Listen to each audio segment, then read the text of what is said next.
Welcome to Dare to Discuss, the podcast exploring medicine's untold stories. In each episode, we are joined by someone sharing their lived experiences and an expert in the field to share their insights from a medical perspective. On today's episode, we will be discussing euthanasia and, as part of our guest's family history, the Holocaust. If these subjects are too difficult for you today, we understand and hope you will join us again next time. Hello and thank you for joining us. My name's Nicole and today I'm joined by Linda, who will be sharing her family experience with euthanasia. Now, euthanasia, or assisted dying, isn't currently legal in the UK, but it is permitted in other countries such as the Netherlands and Switzerland as long as strict protocol are followed. In the Netherlands, which is where Linda's from, this includes authorization from a physician who knows the patient's medical case and history well. They also need to be sure that the patient's making an informed decision and can confirm that they're experiencing unbearable suffering with no prospect for improvement. In Linda's case, her grandmother chose to end her life by euthanasia at the age of 91 in 2019. Thank you very much for joining us today, Linda, to talk about this sensitive subject. It's something that many of us in the UK know very little about, so it's really interesting to hear from you today. Thank you so much, Nicole. It's really an honor to be here and tell my story. So would you like to start by telling us a little bit about your grandmother? Yes, so my grandmother, who was born in 1928 in Germany, she was born Jewish. So, being Jewish in Germany in the 30s was, of course, not a great combination. So she and her parents, she was an only child, they fled to the Netherlands in 1939 because, they were quite close to the border and they hoped and believed that the Netherlands would stay neutral. However, of course, in 1940, Hitler invaded the Netherlands and was at war. So sadly, my grandma and her family were put into concentration camps. So she was in 5 different concentration camps, including Auschwitz. She was liberated at the end of the war in Austria and could return to the Netherlands. Her mother also survived the Holocaust. However, both her father and her grandparents were murdered by the Nazis. So this heavily impacted her life. So her whole childhood was war and Holocaust. That's awful. I'm so sorry to hear that your grandmother went through this. What was her life like after the war ended? She came back to the Netherlands. She still had her mom. She graduated from school and she could build her life. So she met her husband shortly after the war. So her husband, my granddad, was also a Holocaust survivor who lost his first wife just after the war as a consequence of the Holocaust. And they settled in Amsterdam both, and they got 2 children. Her whole life story is a completely different podcast, but I think it's important to mention the start of her life because it impacted the rest of the story. So she had 2 children, including my mom, and then she had 4 granddaughters. I was her second granddaughter. So my grandmother, her war history drastically impacted her mental health, which was quite common for that generation. Only after many years, more trauma, including quite early death of her husband, she went into therapy. So she had years of quite intense therapy in a specialized center for people with war trauma, and that did allow her to speak about her past. So I've always been raised with her telling stories. I remember, I think I was young and she was like, "Oh, it's your birthday tomorrow." Well, on my birthday, this happened during the war. So for me, it was omnipresent. So obviously it affected her mainly, like for her mental health, she had treatment, but she had severe sleep problems. Okay. So that never, I think, got fixed, which I think is important for the rest of the story, but we'll come to that. I think what I do want to add, so after the therapy, I never knew her before the therapy, but my mom always said she was a complete different person after. For me, she was this amazing, strong woman who, even with her horrible childhood, losing half of her family to horrendous circumstances, she was such a strong lady. She was super interested. She knew about politics. She always had opinions. I loved that about her. And when I started to do my PhD, she always wanted to know what it was about. And like she read like in the newspaper about neuroscience, which is my background. She would always like message me and ask me what it was about. At the age of, I don't know, like 80 something, she got a smartphone, so she would WhatsApp me. She knew how to use Skype. She was super like interested. She became friends with like multiple of my friends because she was just such an amazing person. And she wouldn't just like you because she knew you. You really had to prove yourself, and that's something I really appreciated about her. So she went through so much in her lifetime. I'm really sorry to hear everything she went through. And it's amazing that she came through that and such a positive person. What led your grandmother to make the decision to end her life by euthanasia then? In 2001, she was 73, probably.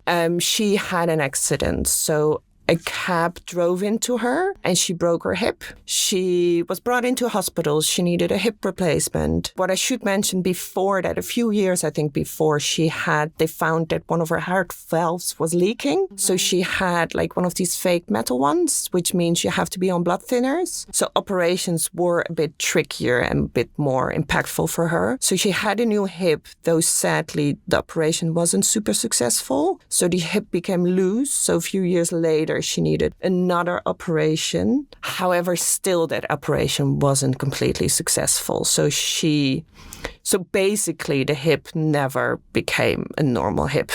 And because of her blood thinners were so impactful and also, I guess, a bit dangerous, she didn't want to have an operation anymore. And I mean, by that time, she was in her 80s probably. So she had a lot of pain because of her hip. In the end, she had a walking frame. I think you call it a walking frame or a Zimmer frame. I think the main thing is this whole situation of her hip just led to a lot of pain. I mean, in the end, I think one of her legs, because she was walking weirdly because of the hip, one of her legs shrunk like significant centimeters compared to the other one. So just the whole body was getting like out of shape. And I know that like one of her knees was really, really painful. So she just came to a level of, a lot of pain, and there was medically nothing that could be done. I mean, she had a beautiful life. She loved her life, but she had a lot of pain, which couldn't be cured. It became a quite slippery slope where when she couldn't, so at the end she could walk, but I mean, I see her, if I think of her, like trying to grab on everything if she needed to go to the toilet, like just grabbing the 3 steps to get to her Zimmer frame. And it was just, because of her background, she would never complain. I mean, she even told us, like, when she came back from the camps, like she and mom never, like she always felt like it must have been hard for my mom as well. I mean, her mom never knew. Her mom probably knew she lost her husband and her parents, but her mom never knew if her daughter was still alive. So it must have been horrendous. So my grandma never complained or shared with her mom how it was for her. So she really learned like to not share pain, to not share misery. So she never told us she was in pain. She just... I mean, I knew the medical facts, but she must have been in tremendous pain. And like I said, because of her traumas, she couldn't sleep. And I mean, for me, just imagining having so much pain and then going to bed and lying there and only having a few hours of sleep, waking up in pain again. So the summer before she died, she decided she was quite ready to die. And she was like telling us like, I'm ready to die. Maybe today I'm going to die. And she was quite, I mean, I sound quite upbeat now, but she was like, I'm ready now. And then it didn't happen. And that was hard on her because already years prior to that, she had started the paperwork for euthanasia, but she didn't want it.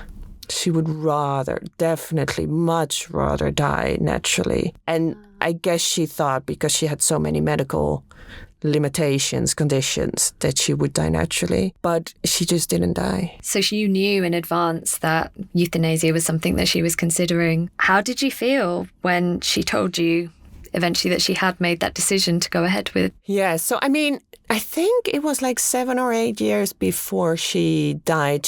Because she had like, if I count, what was it, like 18 years of pain already, like the accident before she died. And I think there came a point where, because euthanasia is legal in the Netherlands, she came to a point that decided, and because of my family background, which is quite medical, she knew of the options and she did talk to her GP. And I vividly remember, you have all these points which you remember where you were.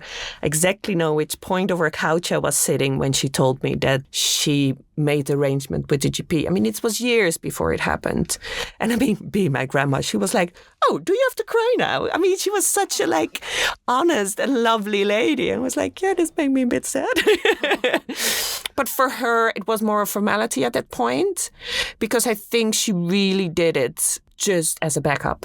And we'll come back to this later, I think, but I think the fact that it's legal just gives such a peace of mind, I think, for my grandma to know in case this gets much worse, which still took years and years for her to get to that point. She had that peace of mind that she could make the decision. And I think there is where her war history is so important. She had nothing impact on how the first 16 years of her life happened, which was horrendous. So for her to have the end of her life being horrendous without having a say, that I think was unbearable for her. And she needed to take control. Yes. She wanted to take control and to know that she could end on her terms and when she was ready. As our expert today, we have Rozemarijn van Bruchem, who's a specialist in internal medicine, a geriatrician and ethicist in the Erasmus Medical Centre in Rotterdam. I asked Rozemarijn about the protocol that needs to be followed from a medical point of view when a patient requests euthanasia. It's a very strict protocol. So it all starts with the patient requesting euthanasia in the presence of a physician. Often the general practitioner, but it could also be a medical specialist from a hospital or a doctor in a nursing home. So that's the first step. A patient is actively requesting euthanasia. It's not something the physician will suggest, never. It starts with the patient. And if the physician is willing to take the request into consideration, you start a really strict protocol in which you have to first assess the patient yourself, get into conversations, be fully convinced that this is the only way to go. There are no viable options. There's no alternative you can give the patient to relieve him or her of the suffering he is experiencing. And if you are convinced and you are willing to consider performing the euthanasia, the next step is you have to consult another doctor who is not involved with the patient in any way, so as objective as possible. And in the Netherlands, we now have a group of doctors who have specialized in assessing euthanasia requests. They are not performing the euthanasia, but they are assessing the patients. And they will come and talk to the patient and reassess all the requirements that are needed, all the requirements that you have to meet before you can even consider performing euthanasia. And if that second doctor is also convinced that all requirements are met, then you can go forward.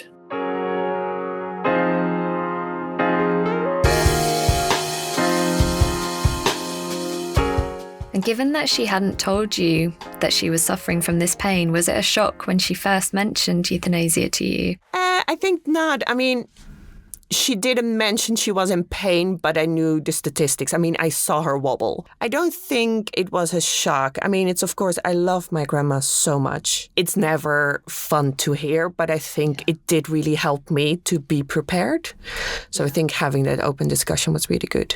I mean, that was the summer after she decided she was like what I told before, which was like, oh, I think this is when I'm going to die. And then she didn't die. So it was a complete year later. So she kind of already waited a year for nature to take its course. Right. And then she was deteriorating more. So I think then she was a bit of like, well, obviously nature is not going to do it. And this is coming to a level which is really not acceptable for me. This is unbearable suffering. And definitely there was zero prospect of improvement. I see. It became really unbearable for her. So I think that was the point when she made the decision. Because also I think it was really good she told me so many years ago. So I was mentally prepared it would happen. Because she already said for a year she was ready to die, I knew it would happen. I was, every time I left the Netherlands to go home to where I live in London, we would say goodbye in a way, not super emotional, but she would always be like, yeah, have a good life, take care of people, like a bit of that. So, and we were really close. We would always hug and stuff like that. So I was ready in that way. And then I think what's very important to note for me, the mourning process after it happened was so much easier because I knew this is what she wanted. How did others react when they were told about her choice or when she told them? I mean, it was hard for her family, but also for others. I think partly because she's Jewish, she had a lot of Jewish friends. And in Jewish religion, it's not allowed. I see. Which was one of the reasons she actually didn't want to do it. It was really hard on her to actually go against that. So some of her Jewish friends found it very difficult. And of course, it was a very emotional time for all of us that she was dying. What did happen is that people were saying that to their beliefs, the euthanasia would mean that she was killed unlawfully and this had to be stopped. That must have been very hard to deal with. It was. I mean, although, I was lucky enough so I could go home and spend the last week with her, but it was such a stressful time. I mean, I barely slept. And I mean, it was beautiful because I could spend that time with her. A lot of my friends were I think all my friends, very, very supportive, asking me what they could help with, offering me to distract me, to do fun stuff. I remember one night, my parents live very close to where my grandma lived. I just needed to get away, so I just slept over at a friend. And so many people were, the fact that we were losing her, people were really responsive to. But I think for some people, because euthanasia is not allowed by Jewish religion, that was hard for people. So a real mix of reactions that, I can imagine how hard that is. You're already losing a loved one and then people react in that way. Mm. It's good to hear that some of your friends were more supportive. So could you tell us a little bit about how your grandmother chose to spend her last day? It was actually quite interesting. So when my grandma when she decided that she wanted to receive euthanasia, of course, for her also it was a bit of a whirlwind because you have to first go through the legal process of all the doctors and getting the clearance, because even let's say the sign up, which she did 8 years ago, doesn't mean that when you feel you're at the point, it's already legal. So she had to go through these steps. And then she was a bit I'm not sure if I'm going to tell other people. I think it's very, very important to note, under the laws in the Netherlands, you don't have to tell anyone. You can do it completely secretive for anyone. Wow. Because this is also to protect the person. So you don't have to tell anyone. No one else has to be interviewed for you to get legal clearance to receive euthanasia. And you don't have to want anyone present. So, she did then at the point tell me that she heard from others where people only found out after someone in the family died afterwards that it was euthanasia. So nobody has to know. And this is really to protect the people. It's a legal requirement that the medical practitioner performing euthanasia checks that it's the patient's own choice. I asked Rozemarijn to tell us a bit about how this is ensured. So we try to do our best to make sure that we are aware and are certain that there is no pressure from family members or the public or other parties. And one of the requirements is that the physician is obligated to speak to the person one-on-one. Nobody else is present one-on-one. And the other thing you have to be aware of is that you tell the patient that at any point in the process, he or she can just decide not to go forward with it without there being any repercussions, without there being anyone cross or disappointed or whatever. And what we see in most cases, what I see in the cases I've been involved with, that family is very supportive. But in all cases, I have heard families say, it's okay if you do not want to go forward with it. So it's in my opinion, the other way around. It's for the family very hard to have to say goodbye to their loved ones. So although they understand and support their loved one, they are not pressuring them to get into euthanasia.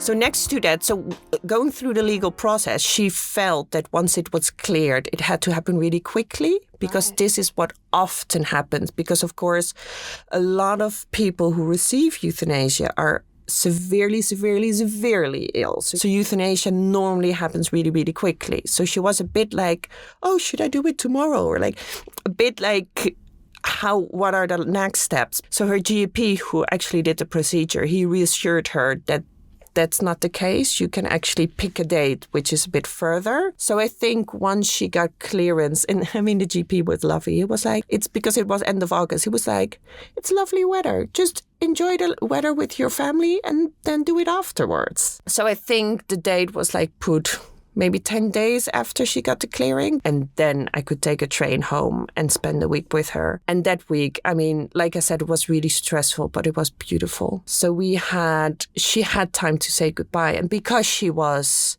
unwell, she couldn't really host anymore. So I spent a lot of because I was there, it was my holiday, I could spend every second with her. Oh, that's lovely. It was lovely. I mean, we wouldn't have breakfast together, but I would come and then she would have friends over who were there to say goodbye, and it would help.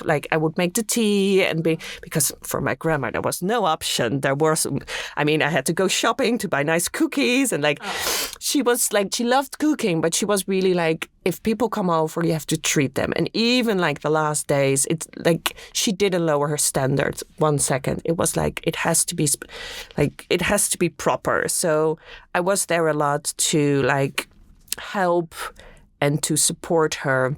We had a lot of great chats. I mean, we always talked a lot, but it was really we already sorted out her clothing. We could actually talk about her funeral together. So I think those things actually made it much easier for me, because I knew what she wanted. Sounds like you had a very special relationship with her. Did you, on her actual last day, had she made plans for how she wanted to spend it? So yeah, I think this is really interesting, because when you're not dying, you see it completely different. Right. Me as well. You think oh, you want to have something special. From the moment she made that decision that she was ready and she was going to start the legal process, she was ready. Right. And though when the doctor said, spend some time with your family, it's sunny, she did. So we had, I think it was 4 days before she died, we had a beautiful day. The family went to the beach. She loved the beach. And we went to her favorite hotel by the beach and we got cake and we wheeled her around. And we had we have a beautiful picture I have on my desk, and she's surrounded by her family. Oh. Sounds like a beautiful last day. So that was I think that was kind of the highlight of that week for her. And then the last day, I think that was the day one of her best friends came over and I was there to help with the tea and the biscuits. Oh. I mean, it was heartbreaking to see how people had to say goodbye, because of course it's a very weird situation that someone is dying the next day. It doesn't happen often. So the last day, I mean, I also remember that I was a bit nervous because it was actually just going to be me and her having dinner. And I was to my mom what should I cook? Because I think for us living people who don't think about death, the last meal you eat, especially because she loved food, I was this has to be great and perfect. Oh. And my mom was it doesn't matter anymore. So I think I made potato salad or something basic which she loved, specific meat she liked. And it was simple. And I mean, she didn't eat much anymore. And I don't even remember much of the rest of that last meal, but it was just nice. And I mean, I think that's very important to mention. Euthanasia is not something people take lightly. Yeah. It's a very big decision. And I think a decision people only take if they feel there's no other way. Yeah. My grandma felt, after waiting a year to die with a lot of medical conditions, and it wasn't happening, she felt it was her only option. Yeah. And when she made that choice, it was a good choice. And then spending that last week, I mean, it was beautiful. I have so many lovely anecdotes. But what I loved, when I came in, my parents were there, just came from the train, and I walked in, and my grandma, she spread her fingers in front of me and was like, "Which ring do you want?" So the ring I'm wearing today, that's her ring. Aww. So we all got a ring. There were a lot of fun times, a lot of positives. We laughed a lot. Aww. I mean, I think the crying I did more at home in my bed, or not even at that point. I think more when she made the decision. But that point, it was beautiful. I think, and I mean for her, seeing me, because her ring fits me perfectly, seeing me wear the ring, I think it was really good for her. And I think she could, that week, she could already do the things that then sometimes people who really slip down quickly can't do anymore. Yeah. So she could have her goodbyes. It sounds beautiful to have that final week with people you're close to and in a way have that control, know what's going to happen. After speaking to Linda, I was curious to know how common euthanasia actually is in the Netherlands. Here's what Rozemarijn had to say. In 2023, so last year, a little bit over 9,000 cases of euthanasia were reported. And I think we can safely consider that in the last years, the euthanasia that were reported are actually the euthanasias that are performed. I don't think there are any under the counter euthanasia we do not know about. So if you look at it in numbers, that's a little bit over 5% of all patients that have died in that year. So it's not nothing. It is a portion. 5% is not a small amount, but it's also not the predominant way people die in the Netherlands. The far majority still dies without ever requesting or having performed euthanasia.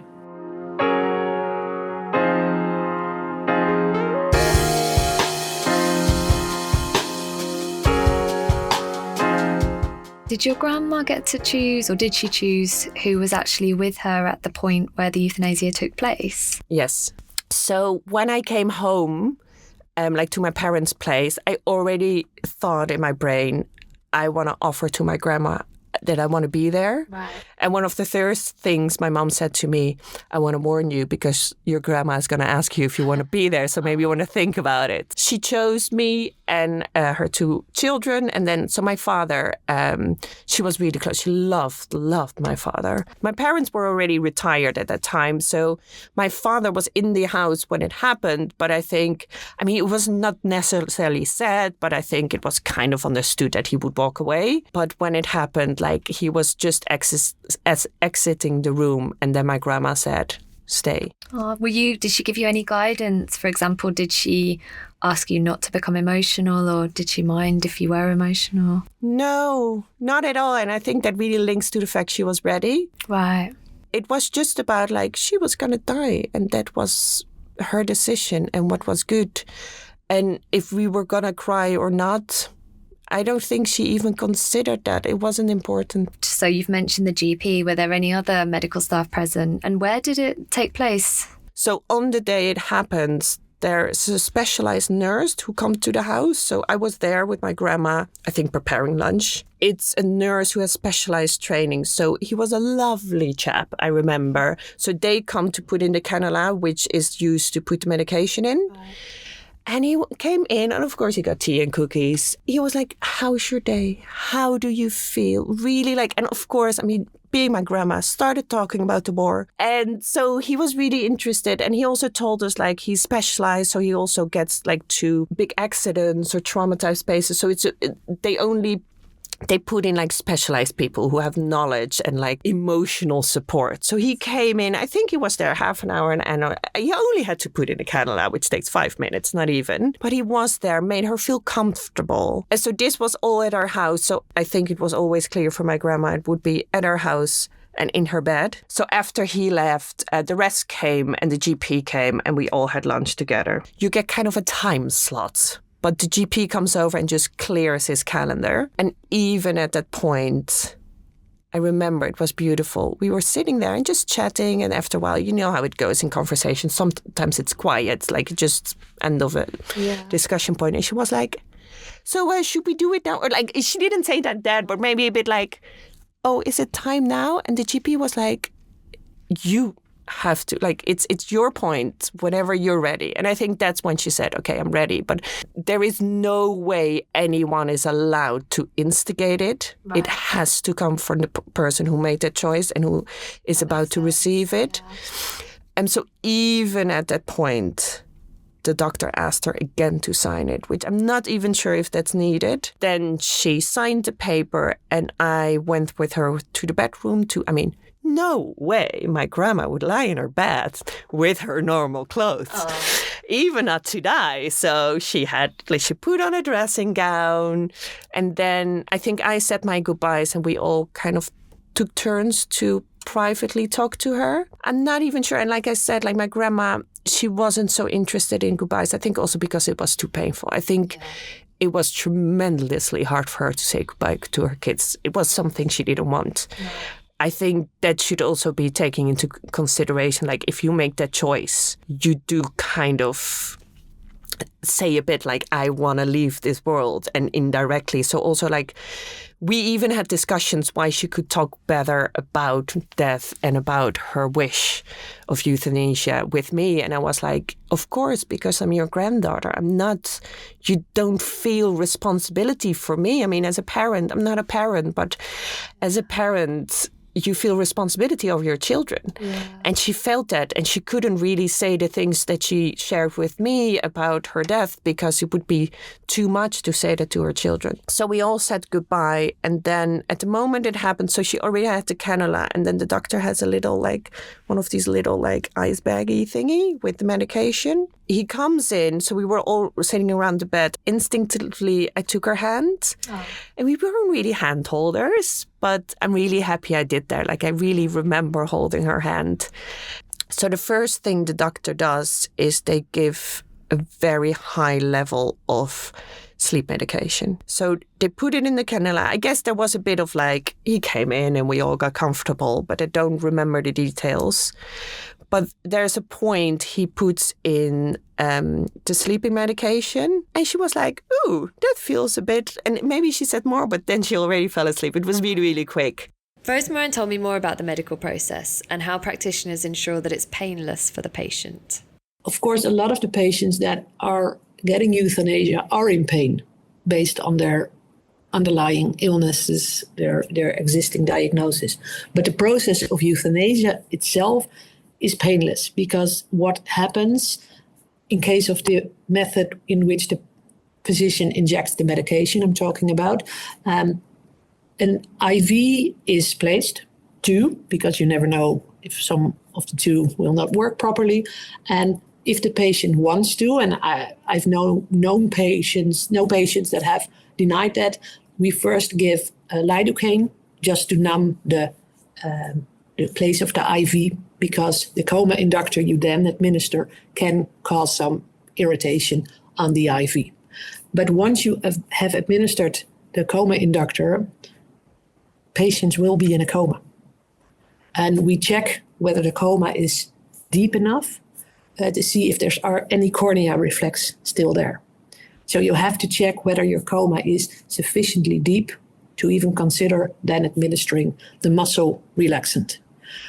So in all the euthanasia I have been present at, I've never seen not even a tiny bit of discomfort other than the placement of the IV, which is a nuisance, I think, for everyone. But that's it. After that, the process is without any pain for the patient.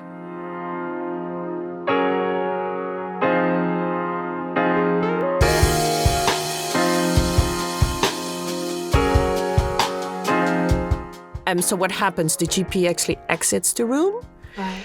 And because also want to have the sleep medication do its work, because the beautiful thing about euthanasia is you die in your sleep. What I wish for my grandma and actually happened. But it was so peaceful to see her there sleeping. She really, I mean, because it's such a high dose, she was like, she just fell asleep. So she looked like this old lady sleeping, and she already looked so peaceful. Yeah. So that was really, I mean, I've never seen someone else die, but this must be the most comfortable way to go. She was surrounded by her family and then falling asleep. And then the GP came back. I think he checks her vital signs, and we could see she was still breathing. And then he puts in something that does to the heart. And I actually did see very quickly, like in 30 seconds, the color change. Right. Gosh. And then, I mean, I knew she died. And I think the doctor waits a bit before he checks for vital signs again. And then I think he just left. I'm not sure exactly what happened there. But of course, we were just sitting there and realizing that she died. Yeah. And I remember it was really nice actually to sit there and hold her hand. Sorry. Thank you so much for sharing this. I know it must be an incredibly emotional thing to talk about. I don't know, it's just emotional because it was also really beautiful. But yeah, so I mean, we were there and just kind of being in the moment. But what I do remember, so the doctor I think left after seeing that she passed away. And then I felt very comfortable sitting there. But of course, at a point you have to leave. Yeah. And the moment that I left, only then she kind of became a corpse. And I really didn't want to go back. Because then it completely, I don't know. I vividly remember that there was this kind of click in my brain, because the toilet was opposite the room, and I think the doctor or someone else closed the room. And I was almost like, I don't want to come too close, because I saw her die, and once she just died, I was very peaceful. So it was very emotional for all of us. I do have to add that for the doctor, I could obviously see that also for him it was very impactful. The doctor was very supportive. And I think that's kind of how the 8 years before that, there was a switch of GPs. And my mom was like, you have to check if this GP is supportive. If not, we're going to find you a new one. But the GP was supportive. Yeah. But because she was unwell, he did home visits. Yeah. And a home visit to my grandma, of course, includes tea and cake and whatever. Oh. So they knew each other quite well. And then to be the one who ends someone's life is quite... he had like 5 cups of coffee after, poor guy, yes. Yeah, I was going to ask, was he emotional because it's not something he does routinely or because of their closeness? He knew her for like 8 to 10 years. It was interesting to hear about the emotional impact that conducting euthanasia had on Linda's grandmother's GP. It's an aspect that I hadn't thought about previously. I asked Rozemarijn to tell me more about her experience of this. So, yeah, it is hard for the physicians also. There are a lot of doctors, GPs, who say I perform maximum 1 euthanasia per year. Even if I get more requests, I'm just not going to do it. It's too hard for me. So that is an aspect I think we should take into account. It's not something that's just for the public. It's also something that resonates within your physicians, within your nurses who are present. And I think we could do with a little bit more attention on that aspect of euthanasia.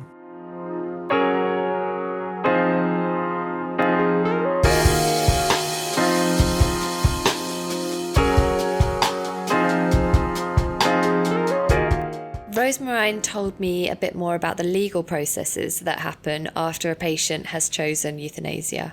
We have to just follow the protocol. The pharmacist has to follow the protocol. The doctor has to follow the protocol.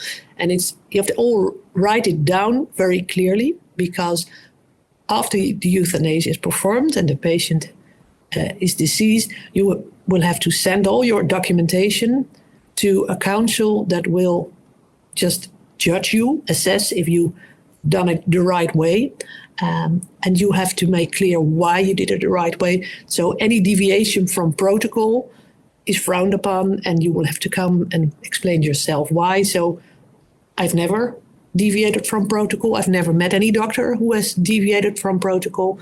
And after 6 to 8 weeks, you then get a letter from that council stating whether or not you did it the right way. And if not, you have to go there and explain what the council thinks should have gone in another way, or maybe better, or maybe went wrong. Were there choices for her about what could have happened? You've mentioned the medications that were used. Were there other options, or is this sort of standard? Yes, so in the Netherlands, you both have, and that's different to a lot of countries where assisted dying is legal, you both have assisted suicide and euthanasia. I wanted to clarify with Rozemarijn what the difference is in the Netherlands between euthanasia and assisted suicide. In the Netherlands, euthanasia and assisted suicide, meaning a doctor will provide you with medication you will take yourself, are both considered euthanasia. They're just two different methods to euthanasia. One being the medication being injected by a physician,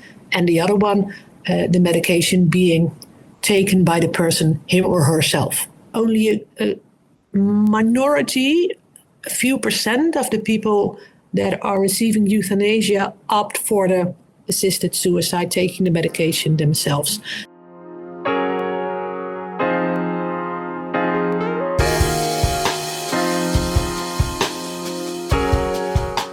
Now, obviously in the UK, euthanasia and assisted suicide aren't legal, but they have been legal in the Netherlands since 2002. And do you think to some extent that's normalised it more for the Dutch? I know you mentioned that there are religions where it's not accepted. I think in general the Dutch talk a bit more, and I find it important. I mean, what I love is like the Dutch had a campaign, like paid by the government, I'm quite sure, about like it's important to talk about death. Right. Both when it happened unexpectedly and someone lost a loved one, but also about like elderly people who might want to talk to their children. What if it happens, or what do they want? And I think, I mean, with all my Dutch friends, none of them were like, I don't want to hear about this. Yeah. They were all very supportive. People didn't feel weird to talk about death. I'm really happy to tell people, if it comes to it, I will happily choose euthanasia for myself. Legalizing it, I think it's a very positive effect because it allows people to talk about it. And I think very important to say, nobody needs to do it. I think a lot of people who maybe sign up don't end up doing it because they die naturally, or it's not needed, or they don't come to a point where that's needed. So it sounds like it's very reassuring for you to know that this is an option should you need it. Definitely. I mean, for me, seeing now actually what it means to receive euthanasia even made me more convinced what a beautiful change of law it is. What a beautiful, I mean, it's such a privilege and a right for me to be Dutch in many ways, but this really adds to it. So for me, and I think if you look into it online, a lot of people also say, it's the reassurance, which also, I think I hinted to it before, it was for my grandma when she kind of like started the legal process years before she died. I don't think she was like, this is something that I'm going to do. I think she just wanted to have that peace of mind that she knew if it came to horrendous suffering, she could, like we discussed, she could take her life into her own hands, which she couldn't do for the first 16 years of her life. And she could make that decision. And I think for me, having the right to also do that is really, really reassuring. And I mean, I feel extremely privileged. Like, I have friends who are not Dutch who then told me that they wished that their grandparents could have done it. It feels very weird that just because my passport is different, I have this option. And that so many people worldwide are suffering just because, I mean, I don't want to make this all into a political statement because it's more telling a story. But for me, what it affects me is that I know I feel safer. I feel safer in anything I do in my life. A lot of countries do not resuscitate for a reason, because people feel if something horrible happens, they don't have to go into a vegetative state. And I think euthanasia law is just another reassurance. I mean, probably only like a fraction of the people who do not resuscitate, actually it happens. Yeah.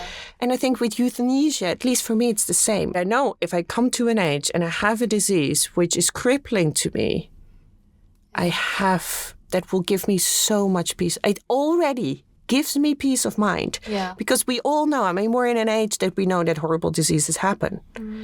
It already gives me peace of mind if I get a disease. Yeah. That I have this option. Rozemarijn talked to us about how her perceptions have changed over time. When I was younger and the first time I got a request for euthanasia, I found it really hard to just understand how a person could come to a point in which you think death is actually the better option. So I struggled with that and I did not understand it. But the patients, the individual patients that you talk with, all of them were very able to make it clear to me why for them death was the better option. And I think that's still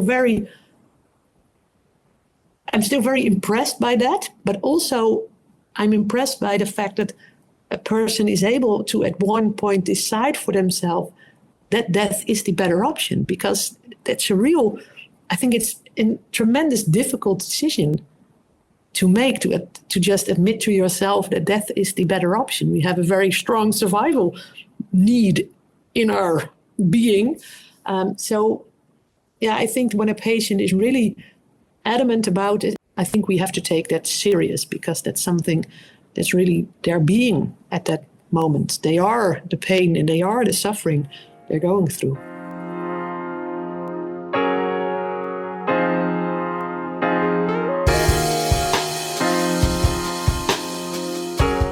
So do you hope that there'll be changes in other countries, perhaps, that could assist people in this position who are suffering and want to end their suffering in this way? Very much. I just wish upon everyone that they will live in a world. Just see it as the world without specializing a country, because there's so many countries where it's not allowed. There is a need and there is comfort into knowing. And I do really hope that the world itself embraces the fact that dying in a peaceful way is a very important part of life. I listened to a beautiful podcast, Wiser Than Me, where Jane Fonda was interviewed, and she also said, death and dying is the last adventure of life.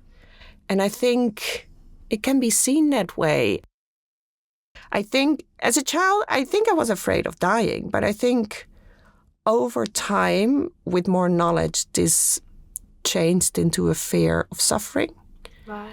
I don't think death, and I think it's partially, many different experiences, but also seeing how death was for my grandma. It wasn't scary.